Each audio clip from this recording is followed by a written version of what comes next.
In our previous videos, we have discussed about Fourier series. In this video, we are going to see about Fourier transform.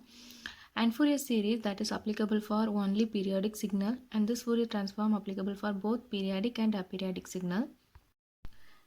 And then in this video, I just outlined the equation and important parameter related to this Fourier transform. I will give a detail about this equations in Fourier transform. I will give it as a separate video. So in this video, I just give the equation alone. So consider the Fourier transform of signal x of t. The Fourier transform x of omega that is equal to integral of minus infinity to infinity x of t e power minus j omega t and dt. And if you are taking the inverse of this, we will get x of t again. That is inverse Fourier transform x of t is equal to 1 by 2 pi integral of minus infinity to infinity x of omega e power plus j omega t into d omega. Next, the magnitude and phase representation of Fourier transform. And Fourier transform is a complex term and it consists of real and imaginary part. And if you are taking the magnitude of x of omega, that is equal to root of this real part square plus this imaginary part square. And also phase of this Fourier transform that is given as tan inverse of imaginary part divided by real part. So this is the magnitude and phase representation of Fourier transform. And now we see about the Fourier transform of standard signals, and we solve the problem related to this topic in next video. So first one, the Fourier transform of impulse function del of t that is equal to 1. Impulse function transform function is equal to 1. Next one is exponential e power minus at into u of d. So the Fourier transform for this is 1 by a plus j omega. In Laplace transform, we solved so many questions related to Laplace transform in our previous videos. There we put this j omega as yes. When this relation between Fourier transform and Laplace transform, whenever j omega that equal to yes in Laplace transform. Next one is single side exponential term e power minus at into u of t. And the Fourier transform of this term is equal to 1 by a plus j omega. And we solved the same in Laplace transform in previous videos. We see that is in Laplace transform that e power at ut that will give us 1 by a plus s. So here the relation between Fourier transform and Laplace transform that is equal to this Laplace transform is equal to Fourier transform when s is equal to j omega. So this is a relationship between Laplace transform and Fourier transform. And next one, and this is two-sided exponential term that is e power minus mod t, that is when t less than 0 it will give e power plus at. When t greater than 0 it will give minus at. So the Fourier transform of this term is equal to 2a divided by a square plus omega square. Next one is exponential term e power j omega naught t. The Fourier transform of this term is equal to 2 pi del of omega minus omega naught. So the Fourier transform of complex exponential term is equal to the finding of inverse Fourier transform of this del omega minus omega naught. That will give us 2 pi del of omega minus omega naught. Next one is constant.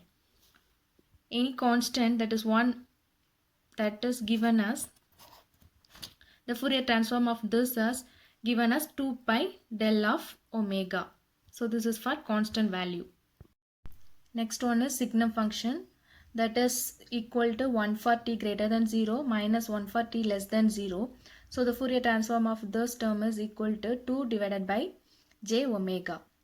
Next one is unit step function u of t, and here u of t, that Fourier transform is pi del of omega plus 1 by j omega.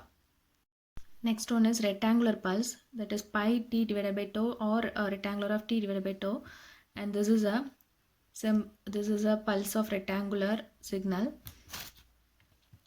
So the Fourier transform of this rectangular pulse is given as tau sinc omega tau divided by 2. And similarly for triangle pulse, the Fourier transform here is tau divided by 2 into sinc square omega tau divided by 4. And this is for triangular pulse. Next one is cosine wave cos omega naught t, that is equal to pi into del of omega plus omega naught plus del of omega minus omega naught.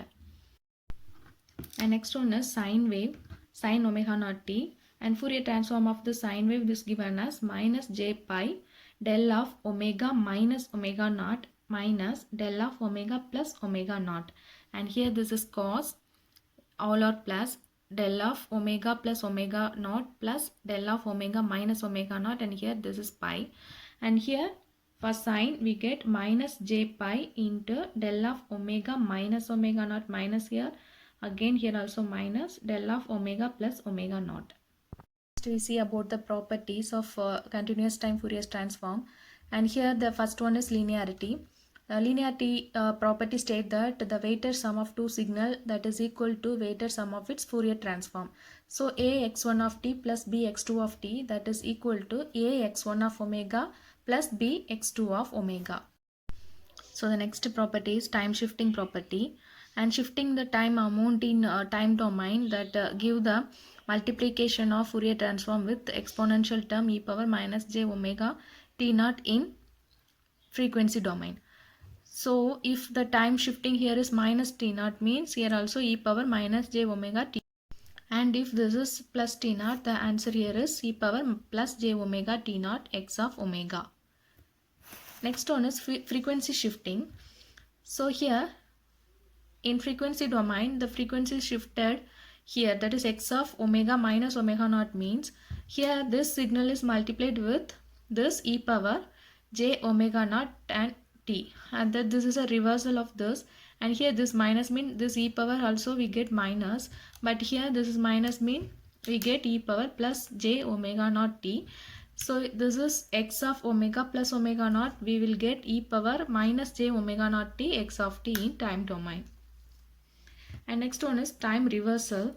So x of minus t, the Fourier transform given as x of minus omega, time reversal property. Next one is time scaling property. So the signal is scaled by amount of a here. So x of a t, the Fourier transform is given as 1 by mod a into x of omega by a. This is time scaling property. And differentiation in time domain. So differentiation in time domain, differentiating x of t in time domain, that is equal to j omega x of omega in frequency domain. So differentiation in time domain, d of x of t divided by dt, that gives j omega x of omega in frequency domain. So in general, dn x of t divided by ttn, that given as j omega the whole power n x of omega. This is a general term of this differentiation in time domain property.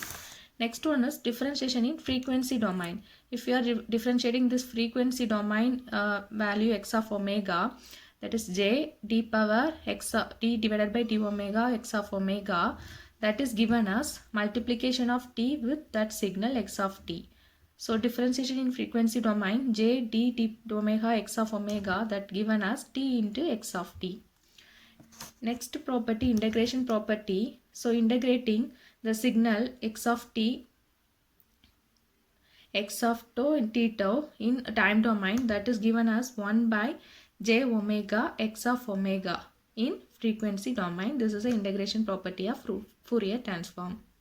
Next property is convolution property. So convolution of two signals x1 of t and x2 of t, that is equal to simple multiplication of its Fourier transform x1 of omega x2 of omega. Next one is multiplication. So x1 of t into x2 of t, the Fourier transform is given as 1 divided by 2 pi x1 of omega plus x2 of omega. So next one is Perceval Theorem, that is give the energy E is equal to integration of minus infinity to infinity modulus of this x of t the whole square into dt, that is equal to 1 by 2 pi integration of minus infinity to infinity x omega the whole square into d omega.